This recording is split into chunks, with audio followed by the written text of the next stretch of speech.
Euskal Herriko pentsiodunen mugimenduak deituta, Hego Euskal Herrian gutxieneko pentsioa 1.080 eurora iristeko eskatu dute unkalagunek oinezko martxen bitartez. Astearte eguerdian, 2 martxa abiatu ziren Gasteizera, Bilboko eta Bergarako udaletxeen paretik. Atzo berriz, Aguraingo taldea abiatu zen. Gaur iritsi dira Arabako hiriburura eta manifestazioa egin dute guztiek batera.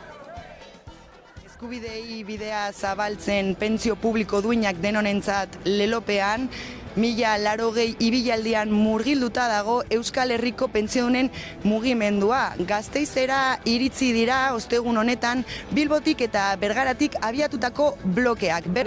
Batez ere hori da, eta hori... Unotan xede alderdiek Araban eta Gasteizen EAJaren eta EH Bilduren arteko aldea aurreikusten da. Nerea García.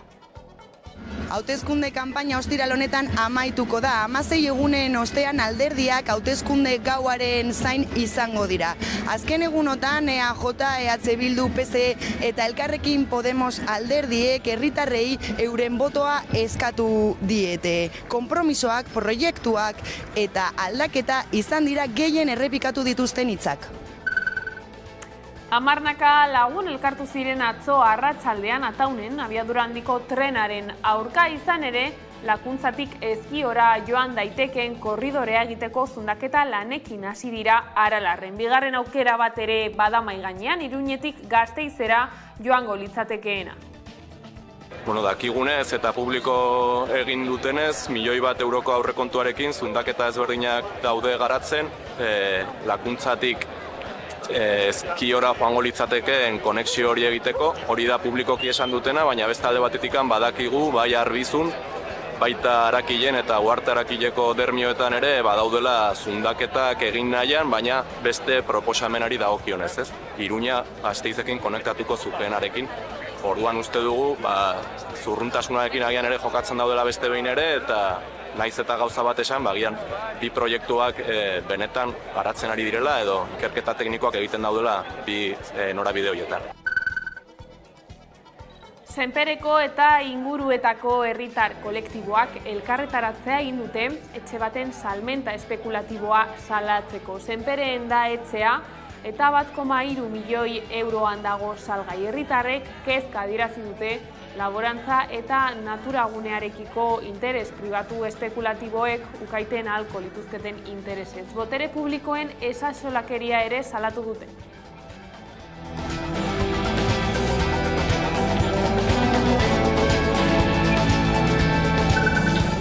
Eta udal eta foru hauteskundei lotuta gaurkoan Ainize Gastakarekin egin dugu hitzordua Laudioko EH Bilduren alkategaiarekin hain zuzen ere. Laudion, EH Bilduk zergatik gobernatu beharko lukeen galdetu diogu eta honakoa erantzun du. Herria eta aintzat hartzea eta entzutea precisamente jende guzti hori.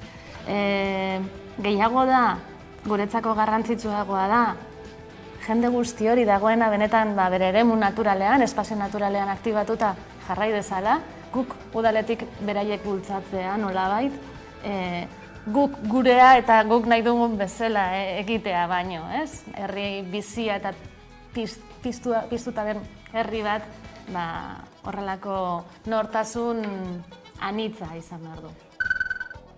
Eta kulturan MFest emakume artisten jaialdia ostiral honetan hasiko da Gasteizen. Tradizioz, gizonezko figurek okupatutako espazioetan emakume artistei aukerak eta inposiziorik gabeko espazio emateko beharretik sortu zen.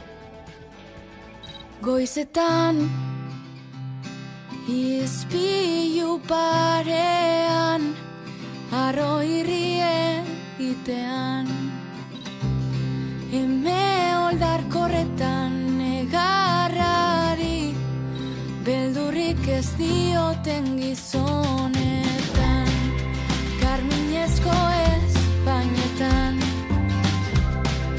txiste txarrenek erantzun dituzten aurpegietan serioenetan erantzukizuna learning how to say stop.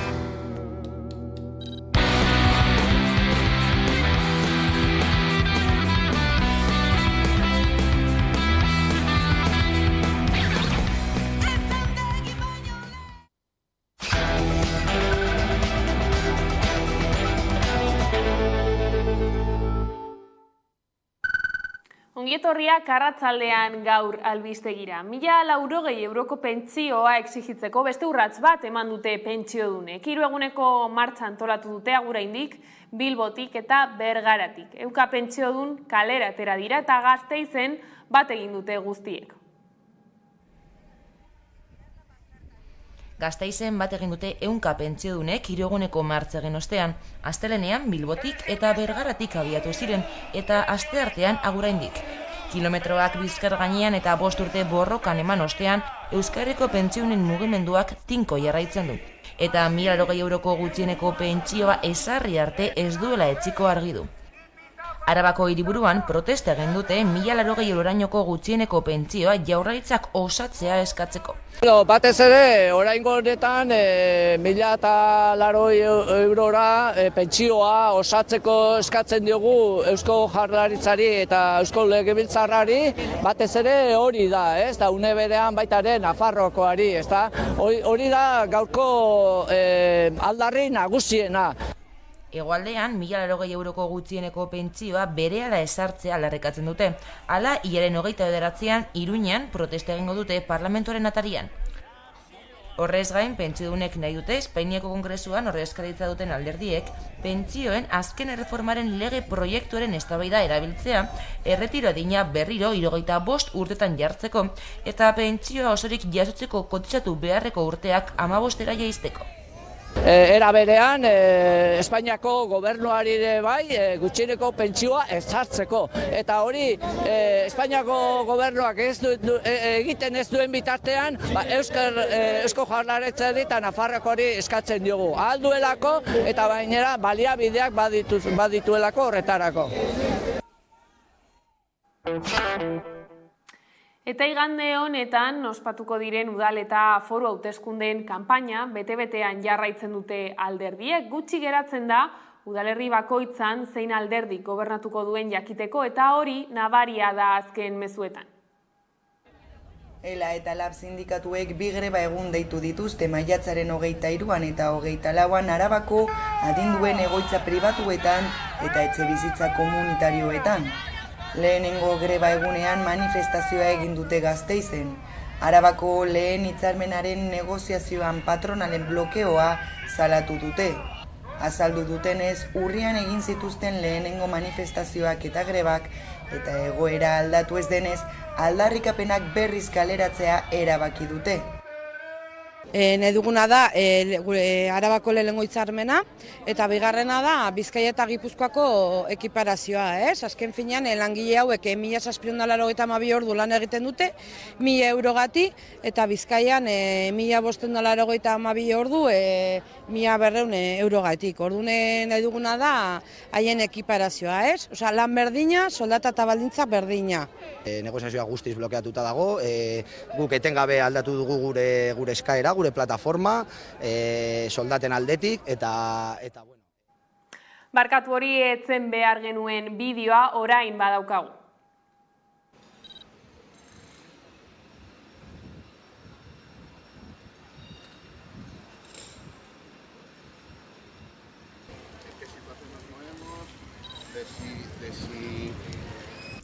Eusko Alderdi Jeltzaleak bakarrik bermatzen du Arabaren etorkizuna industriaren ikuspegitik.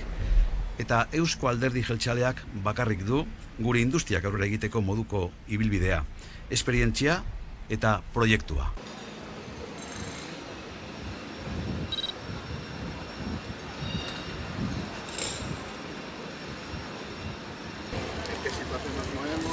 Estas elecciones hay voto útil o voto inútil y hay voto productivo o voto improductivo. Y quien quiera que su voto sea útil y que sea productivo, en el socialismo tiene su mejor opción.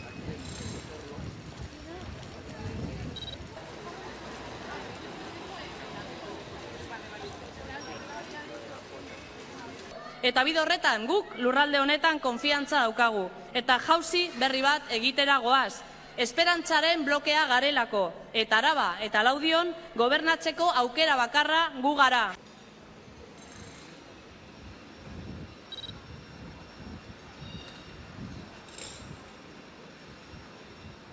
Que todos aquellos que quieren y que aman a esta tierra, que quieren que tengamos más oportunidades para los jóvenes, para los mayores, de empleo, de futuro, que todos ellos piensen que ese cambio es posible y que el único voto que asegura ese cambio a mejor es el voto al Partido Popular.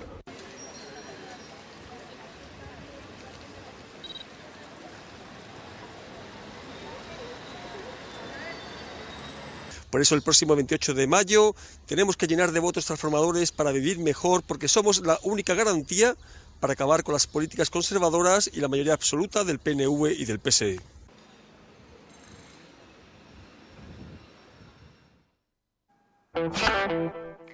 Eta Arabako zahar egoitzetako langileek bi greba egin dituzte, ELA eta LAB sindikatuek deituta alde batetik, Arabako lehen hitzarmena negoziatzea eta sinatzea exigitzen dute, eta beste alde batetik Bizkaiko eta Gipuzkoako adinduen egoitza pribatuen baldintzak izatea eskatzen dute. ELA eta LAB sindikatuek bi greba egun deitu dituzte maiatzaren 23an eta 24an Arabako adinduen egoitza pribatuetan eta etxebizitza komunitarioetan. Lehenengo greba egunean manifestazioa egin dute Gasteizen. Arabako lehen hitzarmenaren negoziazioan patronalen blokeoa salatu dute. Azaldu dutenez, urrian egin zituzten lehenengo manifestazioak eta grebak, eta egoera aldatu ez denez, aldarrikapenak berriz kaleratzea erabaki dute. Nahi duguna da Arabako lehenengo hitzarmena, eta bigarrena da Bizkaia eta Gipuzkoako ekiparazioa. Azken finean, langile hauek 1.782 ordu lan egiten dute, 1.000 eurogati, eta Bizkaian 1.582 ordu 1.200 eurogatik. Ordune nahi duguna da haien ekiparazioa. Osea, lan berdina, soldata eta baldintza berdina. Negoziazioa guztiz blokeatuta dago, guk etengabe aldatu dugu gure eskaera, gure plataforma, soldaten aldetik, eta bueno, orain egoera, da azken mai negoziatzailea martxoan izan genuela, martxoaren 15ean, eta gaur egun ez daukagu inolako erantzunik. 4 urte baino gehiago daramatzate sektore honetarako hitzarmen bat eskatzen. Sindikatuek sektore feminizatuko langileak eskertzeko eta baloratzeko premia aldarrikatu dute. Arabako Foru Aldundiari eskatu diote zaintzak negoziotzat ez hartzeko eta azpimarratu dutenez zaintzak publikoak izan behar dira. Maiatzaren 23an manifestazioa egin dute 11etan plaza berritik Aldundira. Maiatzaren 24an berriz 11etan elkarretaratzea antolatu dute Los Desamparados plazan.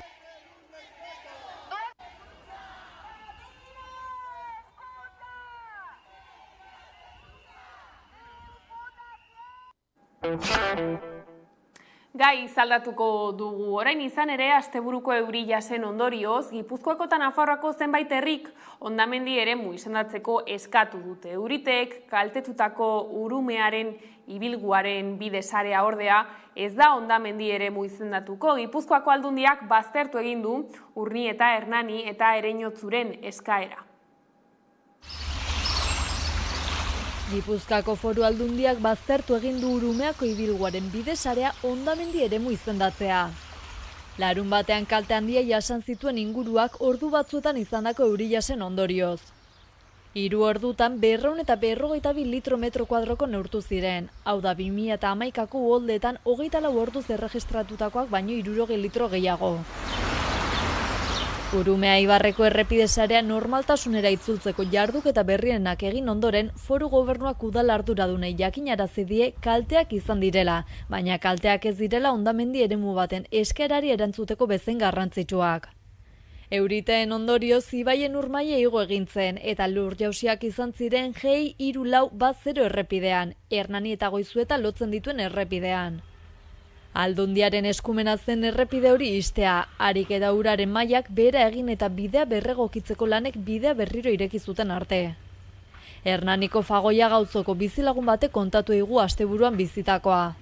Baina goiz hartan zan, baina zan dena loia eta barbolak eta, bueno, dena, atera zan, atzi hartan, ateratzea betiko tokin, eta mentxe ondo ginen, bildurrez, ze pasako zan, ez ginen, nik aizpai deitu nion goizuetat esan zian ez.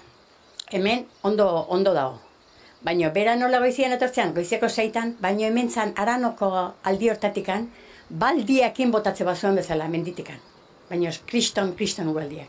Eta izan dena menditikan etorri delako. Etorri da manduiko alieketik eta arano gehien ezeatua.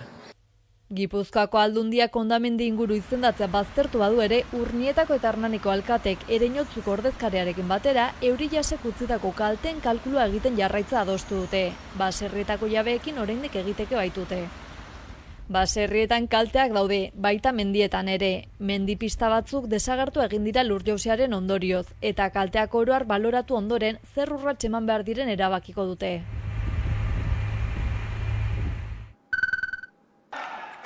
Ertzaintza oldartu egin zaie herritarrei Erandioko etxegabetze batean. Hainbat lagun elkartu dira etxegabetzea eragozteko, Bilboko etxebizitza sindikatuak eta Uribe Kostako GKS-ek deituta. Goizetik izan da polizia atarian eta azkenean eraikinaren garajetik sartu da. Ara sartu dira protestan zebiltzanak ere, ertzaintza oldartu egin zaie orduan. Ordu bata kaldera bota dute etxetik bizilagun.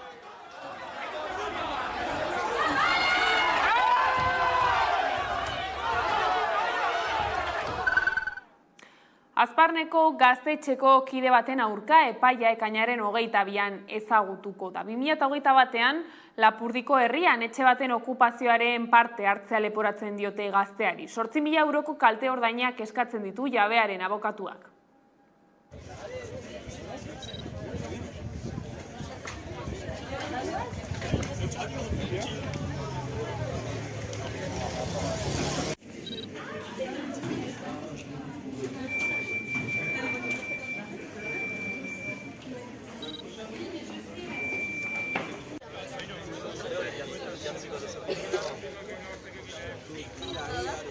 Gero ez dut uste jendeak. Gure irakurketa da ekintza hori, okupazio ekintza hori kolektiboki eraman dugula eta azkenean erabaki dutela kide baten gainean dena ezartzea, beraz hori gogorki salatzen dugu, presioa kide bakar baten gainean ezarri dute eta nahiz eta ekintza kolektiboki eraman dugu.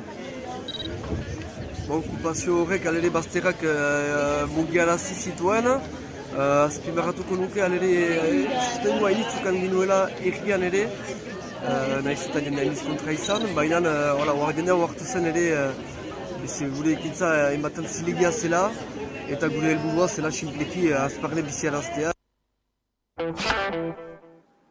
Iruñeko udaleko hautagaiak aurkeztu dizkigu Jon Orzaiz kazetariak, alderdi zein udalerako hautagaien errepasoa egin digu, eta alkatetza posturako izan daitezkeen aukera desberdinak plazaratu dizkigu ikusi. Bueno, Iruñeko udalean egoera, baditu antzekotasunak eta ezberdintasunak parlamentuarekin alderatuta. Alde batetik daukagu figura oso potente bat, Asironena, eta seguraski ez duena galduko eta are pixka bat irabaz dezakeena, hori da EH Bilduren asmoa, ez botoetan gora egitea, eta alba da lehen indarra izatea, horrek nolabait erraztu eginen liokelako alkate izatearena edo besteen babesa lortzea.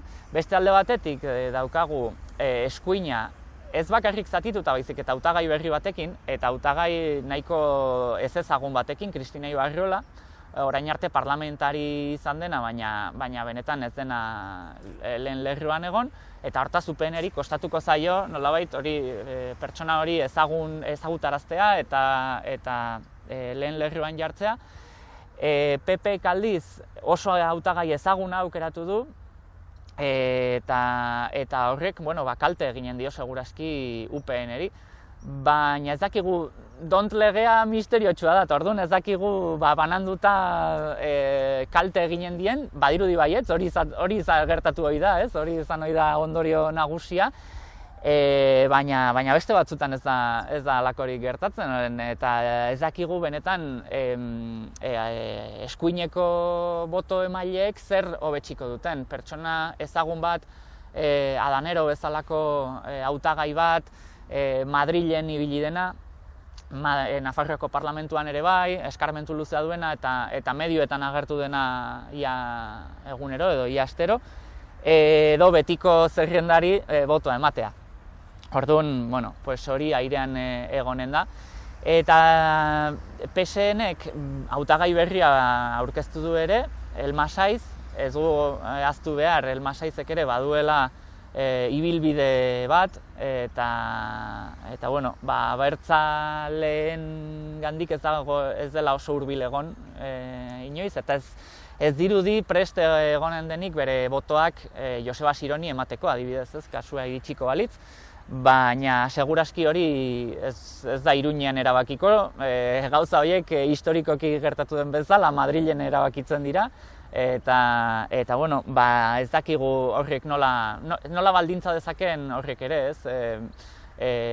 Pedro Sánchezek izan ditzaken beharren arabera, gauza karta batzuk edo besteak sar daitezkelako jokoan, ez? Eta ez dakigu halakoak negoziazio mahai batean egon daitezken edo ez, baina badirudi PSN-ren esku egon daitekela alkatetza eskuinaren esku utzi legealdi honetan egin duen bezala, edo gehiengo aurrerakoi bat lehenetsi, naiz eta alkatetza Joseba Siron EH Bilduren esku utzi, ezta?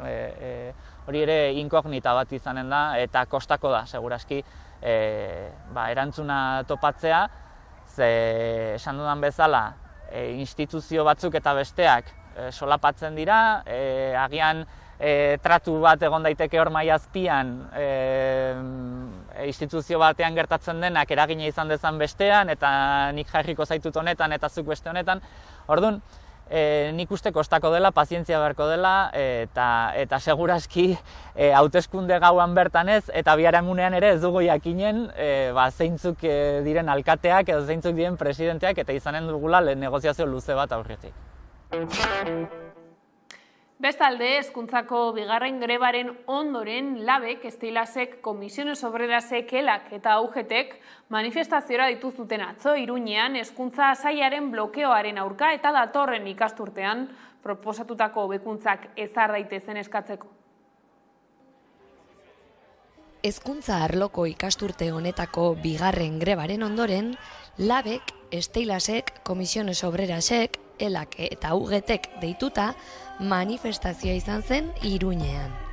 Berriz ere irakasleak karrikara heldu ziren euren eskubideak aldarrikatu eta lan baldintzak hobetzeko asmoarekin. Manifestazioa hezkuntza departamentutik abiatu eta parlamentu gibelean finitu zen. Hezkuntza publikoaren alde lelopean, sailaren blokeoaren aurka eta datorren ikasturtean proposatutako hobekuntzak ezar daitezen. Horien artean, ratioen jaitsiera, plantillen egonkortasuna, gainzama murriztea eta erosahalmena berreskuratzea. Hemen gaude berriz sindikatuan, mahai sektorialeko gehiengo sindikala, aldarrikatzen, ja aspaldidanik ezaguna diren lau aldarrikapen hoiekin jarraitzeko, badirela ratioen jaitsiera, egonkortasuna, soldaten edo erosahalmenaren berreskurapena, eta lan baldintzen lan gainkargaren jeistea, bai. Antza denez, egungo gobernuak ez dauka asmorik momentuz erreakzionatzeko eta ezer negoziatzeko, orduan espero duguna da igandetik aterako den gobernu berri horrek izatea beste aldarte bat eta benetan negoziatzeko gai izatea. Denok espero dugun ikasturte hasiera ahalik eta normalena izateko. Espero dugu irailera arte badugu denbora eta zenbait neurri hartu ahal izatea ja ikasturte hasieratik behintzat ditugun aldarrikapen horien hastapen bat martxan jarri ahal izateko. Eratuko den gobernu berriari dei eginez irakasle nafarrak euren baldintzak hobetzeko borrokan.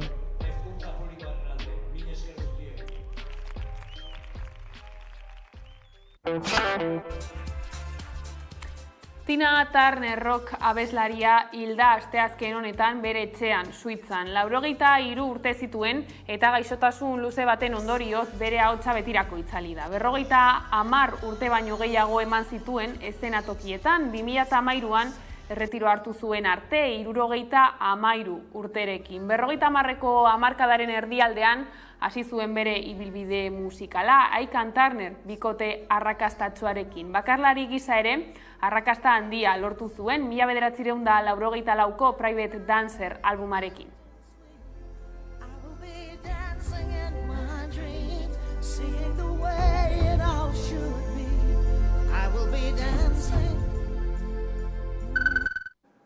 Eta Korterraza Gasteizko eta Arabako Airezabaleko film laburren jaialdia ospatuko da uztailaren 20tik 22ra. Korterrazak 3 proiekzio jardunaldi eta 6 kontzertu eskainiko ditu.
Eta horrela iritsi gara albistegiaren bukaerara. Gaurkoan, Janus Lesterren Maitasuna tabua bestiarekin agurtuko zaituztegu, gustatuko zaizuelakoan, besterik ez gure aldetik. Horiek izan dira arratsaldeak gurean gaur utzi dituenak. Gogoratu guztiak eta gehiago nahi duzuen aldiro, 11.eu satarian daukazuela eskuragarri. Gero arte.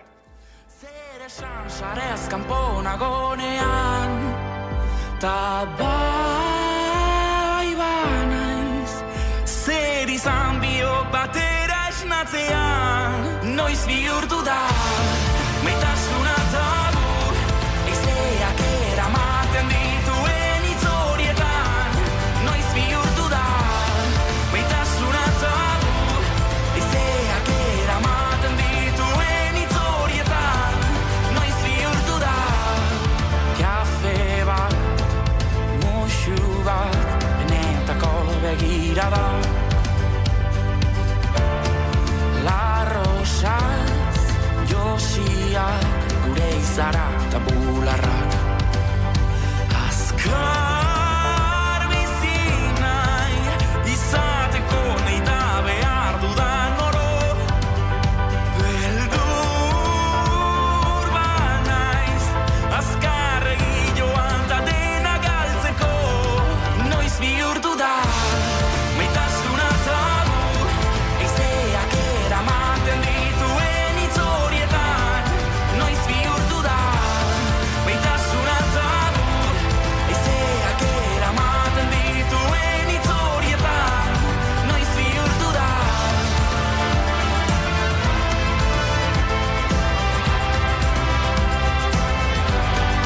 Noiz bihurtu da.